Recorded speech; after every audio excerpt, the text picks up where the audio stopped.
Donc la petite suite concernant le tuto sur les décalcos. Donc suite à l'impression, hier soir quand j'ai coupé la vidéo, j'ai passé une première couche de vernis et j'en ai passé une deuxième avant d'aller me coucher le soir. Généralement sur la bombe que j'ai montré au début, il me conseille de laisser entre deux passes, il me semble c'est une demi-heure, une heure, puis après laisser un petit peu plus longtemps le séchage total, donc là ça a séché la nuit tranquillement. Donc après la suite est relativement toute simple, hein. On détaille la partie du décalco qui nous intéresse. L'idéal c'est de le faire à mon avis plus au scalpel qu'avec une paire de ciseaux. Là c'est vraiment pour la rapidité du tuto et j'ai pas le scalpel à disposition. Je suis pas allé à l'atelier en chercher un. Donc on découpe ça du mieux possible. Pas comme moi en fait. Voilà, après c'est pour l'exemple. Tout simplement, on laisse dans l'eau. Donc là je prends la notice des feuilles, conseille de laisser le décal 30 secondes. Effectivement je m'y tiens, j'avais essayé moins de 30 secondes, c'est pas nécessaire. Donc bien veiller à ce que le décalco soit bien dans l'eau.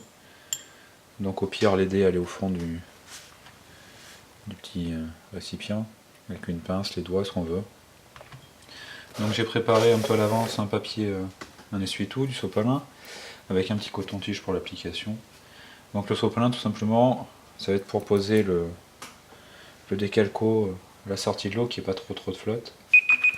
Donc voilà, les 30 secondes sont faites. Tac, on prend le petit décalco. C'est juste pour absorber l'excédent d'eau tout simplement. Et donc après on va choisir un endroit où placer le nom du pilote. Je vais faire de ce côté par exemple, vu qu'il n'y avait rien. Donc je vais le mettre par exemple par là. Donc je prends mon petit décalco qui est sûr, voilà, qui va se décoller de lui-même. Bien vu. Hop, il est dans ma main. Donc l'idée c'est de commencer une fois qu'il se décolle.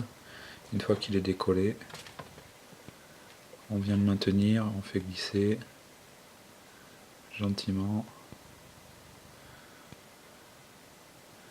la feuille blanche.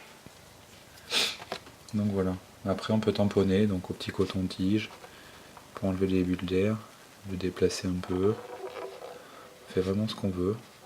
Le but c'est d'absorber le plus possible l'humidité, de voir à la lumière l'excédent d'eau. Après une fois qu'il est en place, on fait une petite pression légère. Voilà. Donc voilà ce que ça donne une fois fait. Donc effectivement sur brillance on peut peut-être arriver à voir la partie film du décalco. C'est à voir, mais bon en visu.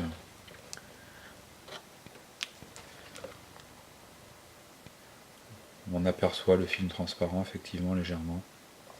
C'est vrai que dans l'idéal d'une maquette, vu qu'on va revernir le modèle après, ça doit certainement bien l'atténuer. Dans le cas d'un petit autocollant comme ça, je crois que le mieux c'est d'essayer d'être au plus près des lettres dans la découpe pour que ça se voie le moins possible. Donc voilà.